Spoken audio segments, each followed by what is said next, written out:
Nobody comes up this road much. Help you? Hope so, sir.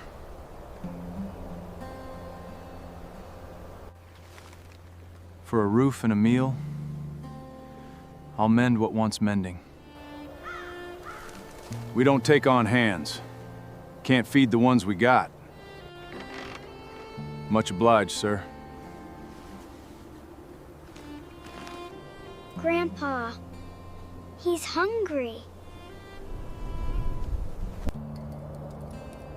One meal. Barn's dry in the east corner. Cold snaps hard after dark. Use this. The man came up the Sweetwater road on foot in the gold end of an October afternoon, and he came the way an old debt comes due, quiet and certain, and years too late.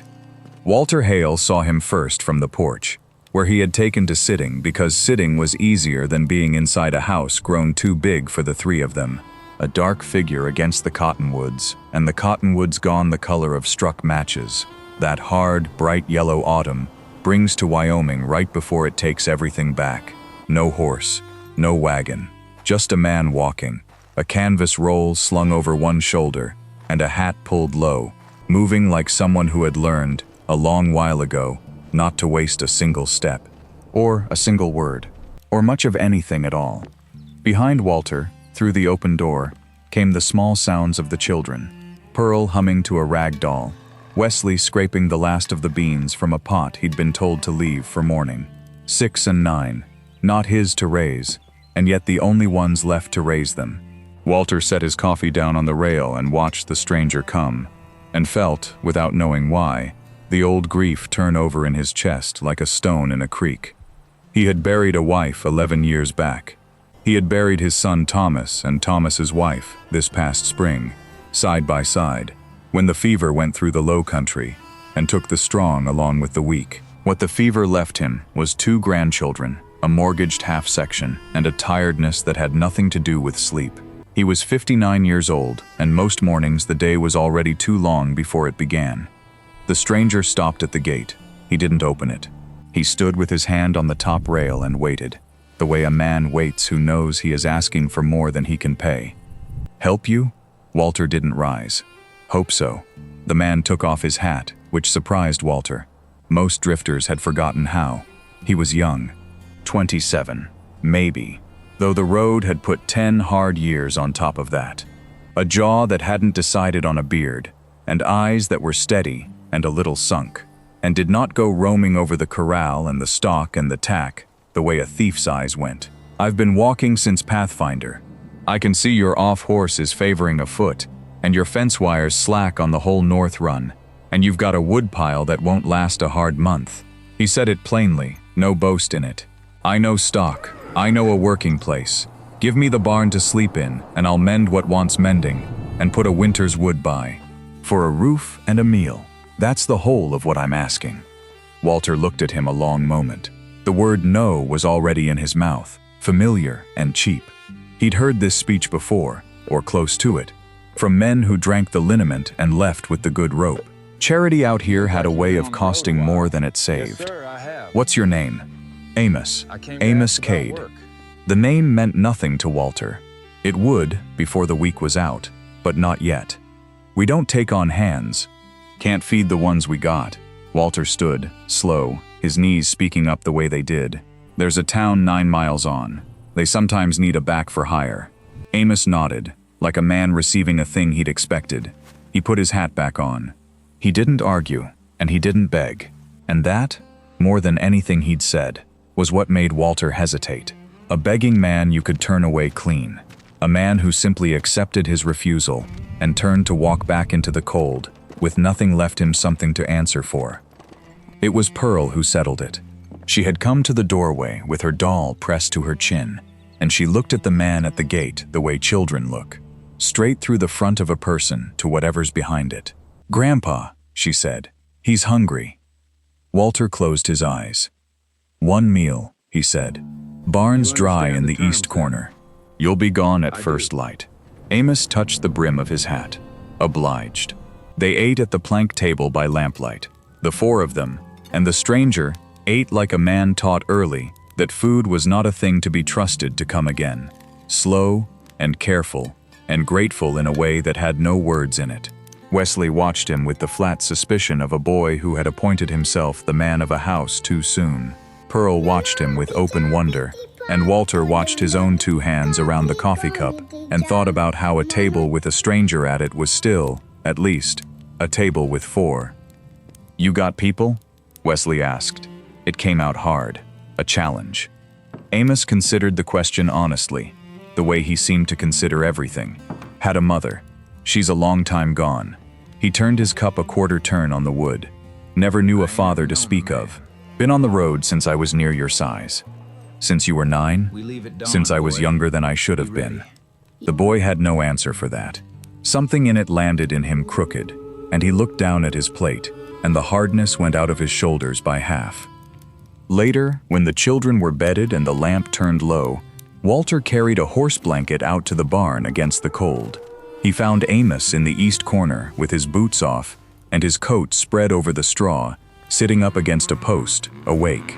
And in the lantern light, Walter saw the coat clear for the first time. A good coat once, worn to threads now, and mended at the left shoulder with careful, small stitches in thread that didn't match. Walter stopped. Something in that mending pulled at a corner of his memory and would not come loose. "Cold snaps hard out here after dark," he said, and set the blanket down. "Use this." "Thank you." Amos looked at him, and for a moment, seemed on the edge of saying more, and then didn't. Walter went back to the house, with the strange feeling of a name on the tip of a tongue that isn't yours. Morning came gray and hard with frost, and Amos was not gone. Walter found him at the north fence with the wire stretched tight and true, a full third of the run already mended, his breath smoking in the cold. He hadn't been asked. He hadn't waited to be. Walter stood watching a while, and then, without deciding to, he went and fetched the second pair of pliers, and the two of them worked the line to the corner post and back, in a silence that was not unfriendly. When the noon sun broke through and warmed the gold air, Amos had earned another meal without a word passing about it. That was how he came to stay a day, and then another, and then a week. Never hired, never sent off, held in place by nothing but work done and children fed, and the slow, grudging thaw in an old man who'd forgotten he could thaw. Amos broke the young gelding gentle, with patience instead of the whip, and the horse came to him like it had been waiting years for a hand that didn't hurt. He put up wood until the pile leaned against the shed wall taller than Wesley. He fixed the barn door and the loose step and the leak over the loft, and he did it all quietly, asking for nothing, taking his meals and his corner of straw, and seeming to want no more of the world than that. And the children changed around him the way ground changes when water finds it. Pearl trailed him everywhere, telling him the long, winding, meaningless stories of a 6-year-old, and he listened to every one as though it mattered, because to her it did. Wesley, harder to win, watched and tested and watched, and then one evening handed Amos the whittling knife that had been his father's, and asked to be shown how to cut a whistle from a green branch. Amos showed him, their two heads bent together over the wood in the lamplight, and Walter had to go out to the porch, because the sight of it was more than he could hold. He grieved, out there in the dark, not just for Thomas, for the fact that a stranger could give his grandchildren what he, in his tiredness, had not been able to. An easiness, a lightness, some proof that the world still had gentle hands in it. He was ashamed of that grief, and he could not make it stop. It was into that changed and quiet house that Della Pruitt came, 9 days after Amos first stopped at the gate. She came up the road in a hired buggy, sitting straight and unhurried, and Walter knew her a little, the schoolteacher from the town 9 miles on, widowed young and living alone above the mercantile, a woman the town had a way of speaking around rather than to. She was not the kind of woman that country prized. She was soft where the frontier liked its women spare, plain of feature and plain of dress, and she had buried a husband at 24, and refused every well-meant scheme to marry her off since, which the town had decided to hold against her. But she had a low, even voice, and eyes that did not flinch, and she had come, she said, because Thomas Hale's children had not sat in her schoolhouse since the spring, and she was not the sort to let two young minds go dark for want of someone driving 9 miles to say so. She climbed down from the buggy without waiting for a hand, and her eyes found Amos first. Amos coming across the yard with an axe over his shoulder, and Pearl trotting at his heel. And something passed over her face, quick and hidden, the look of a person recognizing a quality in a stranger they had stopped expecting to find in anyone. "You'll be the hand," she said. "I'll be Amos." He set the axe head down in the block. "They can't be spared the whole day for the ride yet. There's too much wants doing before the snow. Then I'll bring the lessons here." She said it plain. A decision made on the spot and past arguing. "Fridays. I've no schooling of my own on a Friday afternoon." And she looked at him a beat longer than the words needed, and then went in to sit with the children over their letters. And Amos stood in the yard and watched the door she'd gone through longer than the moment needed, too. She came every Friday after. She sat with Pearl over her copybook and drilled Wesley on his sums with a patience that never once tipped into softness. And she stayed for the supper Walter would not hear of her refusing. And the house was fuller on those evenings than it had been in a year. And between her and Amos, there grew the slow, careful thing that grows between two people who have each learned not to want more than the road allows. It was nothing you could have pointed at. It was Amos mending the cracked spoke on her buggy wheel without being asked, and saying only, when she thanked him, "It'd have thrown you halfway home." It was Della leaving a folded paper of horehound drops on the table for Pearl, and underneath it, without a word, a second paper of the same, for a man she'd noticed took his coffee black and bitter, and seemed to have forgotten a body was allowed. A small sweetness now and then. It was the two of them standing at the corral rail one Friday dusk, not touching, watching the gelding move in the gold light, saying almost nothing, and both of them going home from that rail. She to her rooms above the mercantile, he to his corner of straw, feeling less alone than either had let themselves feel in years. He handed her up into the buggy one evening, and their hands met on the rail, and neither pulled back as quick as they might have. "They speak of me in that town," she said suddenly, looking out over the horse's ears and not at him. "You'd hear it if you went in. That I'm odd.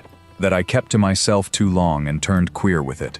That no man wanted the schoolteacher, and she got proud about it to save face." Her chin was steady. "I'd sooner you heard it from me than them." Amos looked up at her a long moment. "I've been walked past by every town in this territory," he said. "I stopped listening to what towns decide about a person a long time back. They're near always wrong, and always lazy about it." He let go of her hand, gentle. "Friday," he said. It was not a question. "Friday," she answered. And she was smiling as the buggy went down the road, which was a thing the town would not have believed of her. The trouble, when it came from the river. Walter had one iron rule on that place, and the children knew it in their bones. No one went to the Sweetwater.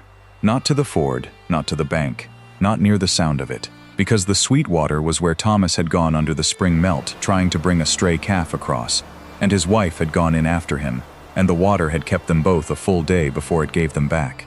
The children had lost their mother and father to that river in a single afternoon, and Walter would sooner burn the barn down himself than let it take another Hale.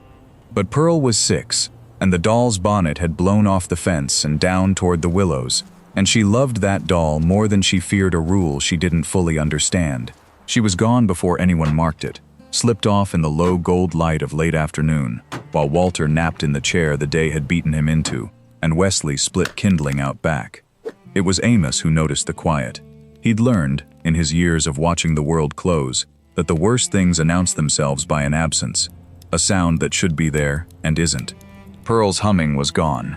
He was on his feet and out the door before he'd finished the thought, and he read the yard the way he read everything, quick and certain. The gate ajar, the small track in the frost-softened mud, and the direction of it, down, toward the willows, toward the water. He ran. He came through the willows with his heart in his throat and the roar of the Sweetwater loud in his ears. And there she was, out on the mud shelf where the bank had caved, reaching for a scrap of cloth the current had caught, her small boots already sliding, the dark water an arm's length from her fingers. The shelf gave even as he saw it. She dropped, and Amos went off the bank and caught the back of her dress in one fist as the mud swallowed the place she'd been standing, and hauled her up and back, the both of them going down hard in the cold shallows, her cry and his shout and the river all one sound. He carried her up the bank against his chest, soaked and shaking, her arms locked around his neck, and when he came out of the willows into the gold light, he found Walter already there. Walter running the way an old man should not run, his face gone the white of a man watching his whole life slip away a second time. Amos put the child into her grandfather's arms.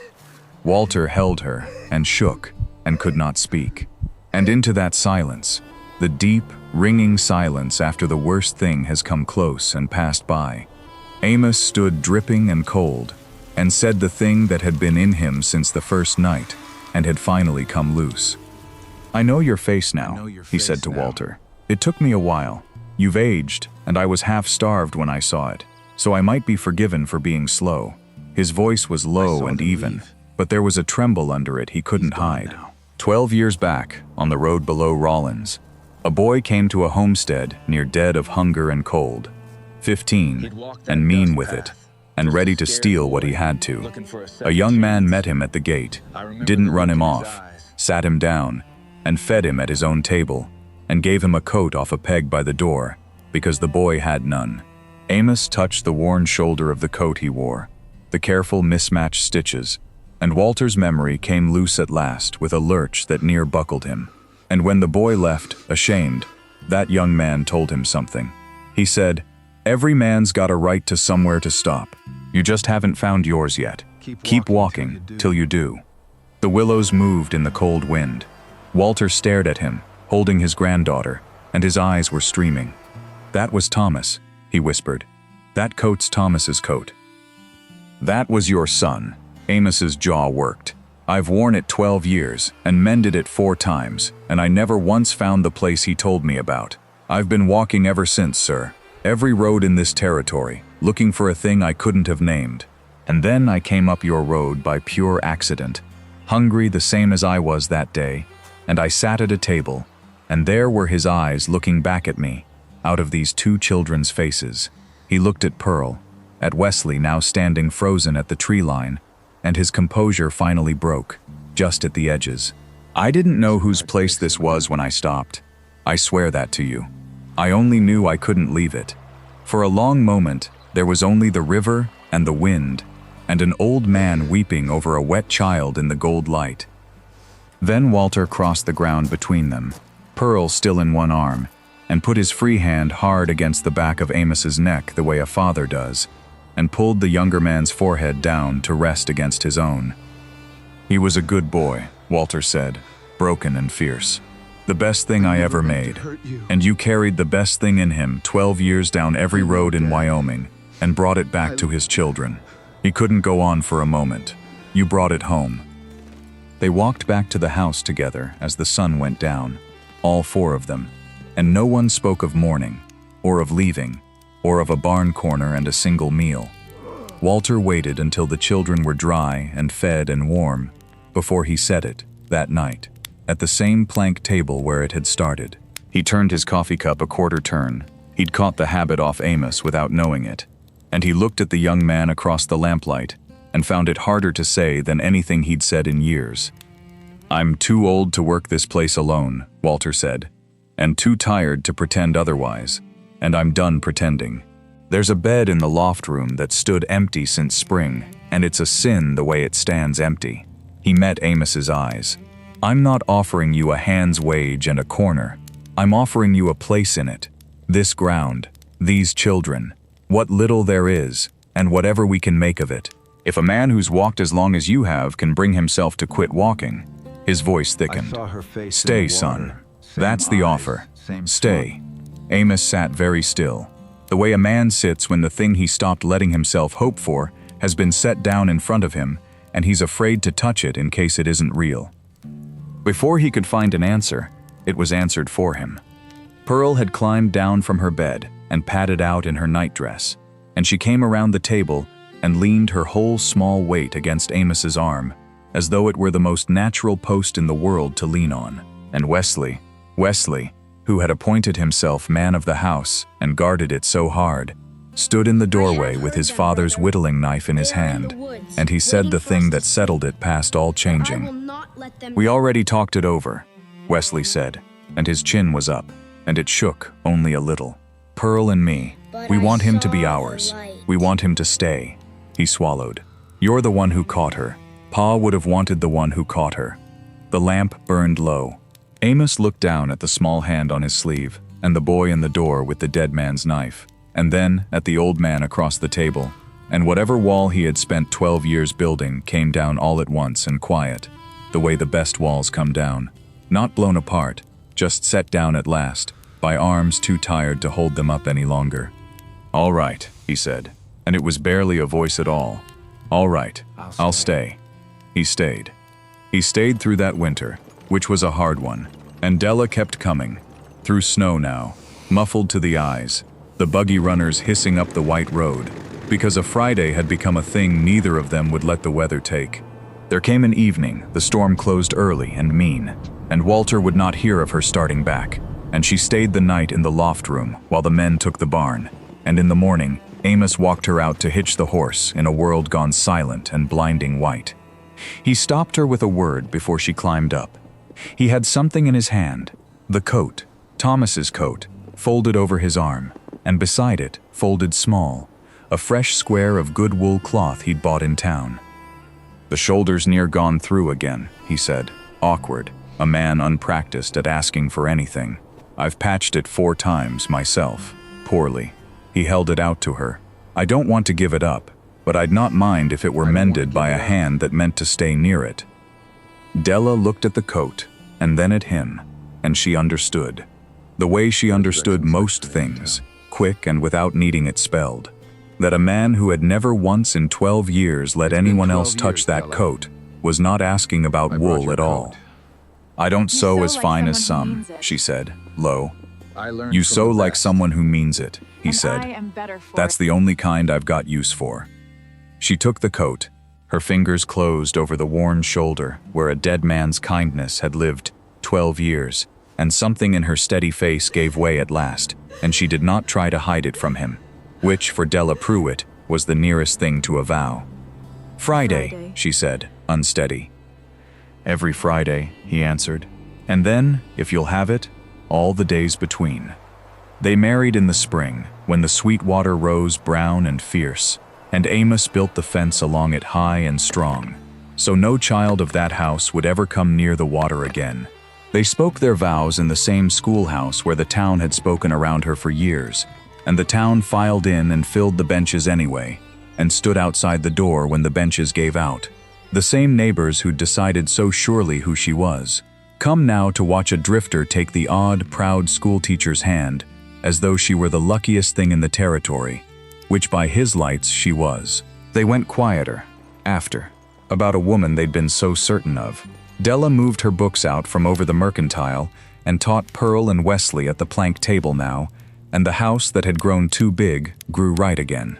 There were more children, in time, a girl with Della's steady eyes, and a boy they called Thomas, and never once said why, and Walter, who had once sat on a porch, because inside was more than he could bear, took to sitting on it instead to watch his grandchildren tumble in the yard, and found the evenings long in a way that no longer hurt him. A boy had been given nothing once but a coat and a sentence, and he had carried that one small kindness 12 cold years without ever spending it, and it had led him, by roads he never chose, straight back to the door it came from. That is the whole of what I know for certain about this hard country, that a mercy given freely to a hungry stranger does not die when the giver dies. It keeps walking, and one gold October afternoon, when everyone has near forgotten it, it comes up the road and knocks soft, and pays the whole thing back with more than was ever lent.